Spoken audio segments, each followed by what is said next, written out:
Good afternoon, students, and welcome to Adarsh City Convent School online classes. 11th class, book Hornbill, chapter 2nd. We are not afraid to die if we can all be together. So open your book at the page number.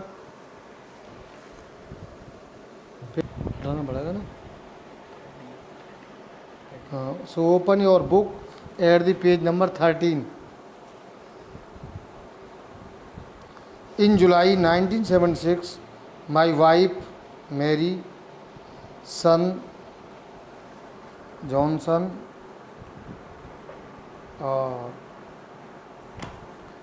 and six daughter Suzanne, 7, and I set sail from Plymouth, England to duplicate the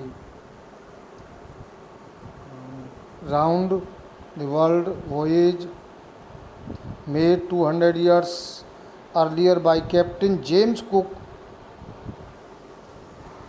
जुलाई 1976 में मेरी पत्नी मेरी और मेरा पुत्र 6 साल का Jonathan और 7 साल की बेटी सुजैन और मैं 200 वर्ष पहले कैप्टन कुक द्वारा की गई समुद्री यात्रा को दोहराने के लिए इंग्लैंड के प्लाईमाउथ से निकल पड़े एंड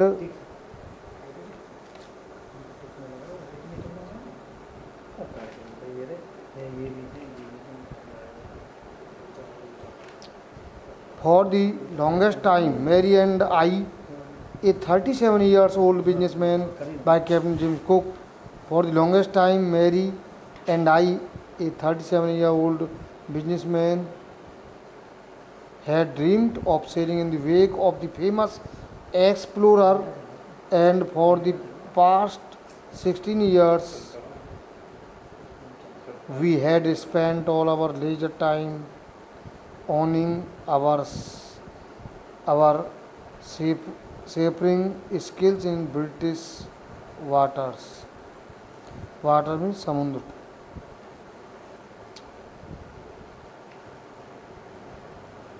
और मेरी उम्र 37 साल थी और व्यापारी था और कई सालों से उस खोजकर्ता का अनुसरण करने का सपना देखा और पिछले 16 सालों से हमने अपना पूरा टाइम ब्रिटेन के समुद्र में अपनी योग्यता को निखारने में व्यतीत किया. स्किल्स माने योग्यता. सी फेयरिंग समुद्री गामी यानी समुद्र से संबंधित. तो इस प्रकार मैं और मेरी पत्नी और बच्चे जॉनथन मेरा बेटा और 7 साल की बेटी सुजैन ने इंग्लैंड से अपनी यात्रा स्टार्ट की. Our boat, Wave Walker, a 23 meter 30 ton wooden hulled beauty, had been professionally built, and we had spent months fitting it out and testing it in the roughest weather we could find. हमारी नाव जिसका नाम था wave walker, वो 23 metre लंबी 30 ton वजन की लकड़ी से बनी सुंदर नाव थी जो व्यवसायी के द्वारा बनाई गई थी और हमें उसे सजाने में और तूफ़ानी मौसम में परखने में कई महीने बिताए. इन कई महीने हमने वो ख़राब मौसम में और तूफ़ानी मौसम में उससे यात्रा की उस नाव से. The first leg of our planned 3 year 105,000 kilometer. Journey passed presently as we sailed down the west coast of Africa to Cape Town. हमारी जो पहली योजना थी कि जो पहली जो योजना बनाई गई हमने वो 105,000 किलोमीटर जो लंबा चरण था, हमने उसे आसानी से उस पर यात्रा की। और जो ही हम अफ्रीका के पश्चिमी तट के साथ केप टाउन तक गए और फिर पूर्व की ओर बढ़ने से पहले हमने वहाँ संसार के सबसे तूफानी समुद्र दक्षिण हिंद महासागर मुकाबला करने के लिए 2 नाविक लिए। There before heading east we took on 2 crewmen, American Larry Vigil and Swiss Herb Segler, to help us tackle one of the world's roughest seas, the Southern Indian Ocean. Indian Hind महासागर यानी दक्षिण हिंद महासागर मुकाबला करने के लिए हमने अमेरिकी 2 नाविक लिए, लेरी विजिल और Swiss Herb Segler. On our second day out of Cape Town, we began to encounter strong gales. For the next few weeks, they blew continuously. Gales did not worry me, but the size of the waves was alarming, up to 15 meters as high as our main mast. Cape Town से बाहर निकले तब हमारा सामना झक्कड़ों से होने लगा। अगले कुछ हफ्तों तक वे लगातार चलते रहे।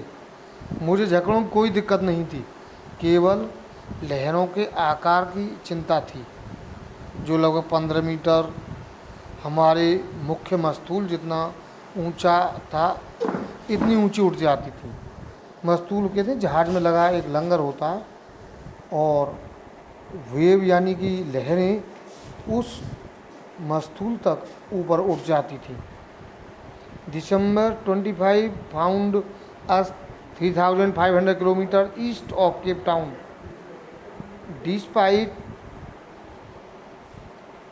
Despite atrocious weather, we had a wonderful holiday complete with a Christmas tree. 25 दिसंबर को हम केप टाउन से 3500 किलोमीटर दूर पूर्व में थे, और मौसम ज़्यादा ख़राब होने के बावजूद हमने क्रिसमस पेड़ के साथ शानदार छुट्टी मनाई।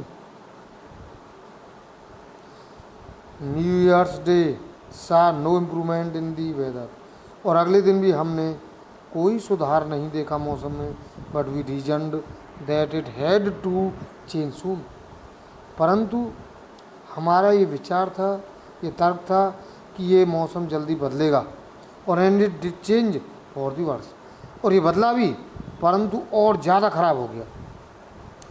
Eight dawn on journey to the waves were gigantic, और 2 जनवरी की सुबह को, डॉन मीन सुबह को लहरें और ज़्यादा बड़ी हो गई, जिगेंटिक बहुत बड़ी। We were sailing with only a small storm jib and were still making 8 knots. अभी यहाँ से स्टार्ट करा। We were sailing with only a small storm jib and were making 8 knots. हम सिर्फ एक छोटा टिकानो पाल लेकर यात्रा कर रहे थे, और अब 8 समुद्री मील की चाल से चल रहे थे। As the ship rolled to the top of each wave, we could see endless, enormous seas rolling towards her, and the issuing of the wind and the spray was painful to ears. नाव जब हर एक लहर की चोटी पर पहुंचती तो हमें अपने उस बड़े समुद्र हमें ये लगता कि वो समुद्र हमारी तरफ आता हुआ प्रतीत हो रहा है और चीखती हवा की फुहारें कानों में चुभती थी। To slow the boat down we drop the storm jib and let the heavy mooring rope in a loop across the stern. नाव की गति धीरे करने के लिए टूका का तिकानुपाल हमें नीचे कर दिया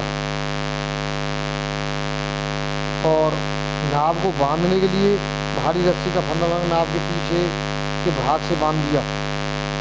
Then we double lashed everything, और हमने फिर उसको दोहरी रस्सी से बांध दिया। Went through our life raft drill, attached lifeless dund, oil skins and life jackets and waited. हमने अपने जीवन रक्षक वस्तुओं का मुआयना किया, चेकिंग की, और जलरोधक वस्त्र यानी कि वाटर प्रूफ जलरोधक वस्त्र और लाइफ जैकेट पहन लिए और इंतजार करने लगे। The first indication of impending disaster came at about 6 p.m. with an ominous silence. और पहली जो मुसीबत का संकेत आया वो करीब 6 बजे आया और अनिष्ट सूचक अनिष्ट शांति के साथ, बिल्कुल शांति थी। The wind dropped, हवा बंद हो गई थी। And the sky immediately grew dark, और आकाश अचानक काला हो गया। Then came a growing roar and an enormous cloud toward aft of the ship, और फिर तेज होता हुआ शोर सुनाई देने लगा और नाव के पीछे एक बादल सा खड़ा हो गया। With horror I realized that it was not a cloud but a wave like no other I had ever seen. मुझे डर लगा जब मैंने देखा यानी महसूस किया कि ये बादल नहीं बल्कि एक बड़ी लहर थी जो मैंने ऐसी कभी नहीं देखी थी। It appeared perfectly vertical and almost twice the height of the other waves, with a frightful breaking crash. और ये दूसरी लहरों से करीब दुगनी ऊंची थी और ये टूटते हुए भयानक पहाड़ की चोटी जैसी लगती थी। क्रेस्ट में चोटी। The roar increased to a thunder as the stern moved up the face of the wave, and for a moment I thought we might ride over it. गरज बढ़कर गड़गड़ाहट में बदल गई और नाव का पीछे का हिस्सा लहर की तरफ उठ गया और पल भर के लिए मैंने सोचा कि नाव लहर के ऊपर चढ़ जाएगी। But then a tremendous explosion shook the deck. लेकिन उस समय भयंकर धमाके से नाव का डेक हिल गया, ऊपर का हिस्सा। A torrent of green and white water broke over the ship. हरे सफेद पानी की प्रचंड धारा नाव पर फूट पड़ी। My head smashed into the wheel and I was aware of flying overboard and sinking below the waves. लेकिन उस समय भयंकर धमाके से नाव का और हरे सफेद पानी की प्रचंड धारा नाव पर टूट पड़ी। मेरा सिर पहिए से जाकर टकराया और मुझे चेतना थी कि मैं नाव से ऊपर उड़कर धारा में डूब रहा था। I accept my approaching death, और मैंने ये भी स्वीकार कर लिया कि मेरी मृत्यु निकट है। And as I was losing consciousness I felt quite peaceful, और अब मैं अपनी चेतना भी खो रहा था, कॉन्शसनेस चेतना, और मैंने शांति, बिल्कुल शांति महसूस की, पूरी तरह शांत हो गया। Unexpectedly, my head popped out of the water. बिना सोचे हुए, बिना सभी हुए मैंने अपना सिर पानी से बाहर निकाला। A few meters away, wave walker was near capsizing. Her mast almost horizontal. और कुछ मीटर दूर पर मैंने देखा कि नाव करीब करीब पलट गई थी और उसके मस्तूल क्षितिज हो गए थे, यानी तिरछे हो गए थे. Then a wave hurled her upright. My lifetime line jerked taut. और फिर उसे धक्का देकर एक लहर ने सीधा कर दिया. मेरी रक्षा तार झटके के साथ कस गई. I grabbed the guard rails and sailed through the air into wave walker's main boom. मैंने जंगले को कस के पकड़ लिया और हवा में तैरकर नाव की मुख्य लंबी कड़ी में आ गया. Subsequent waves tossed me around deck like a rag doll.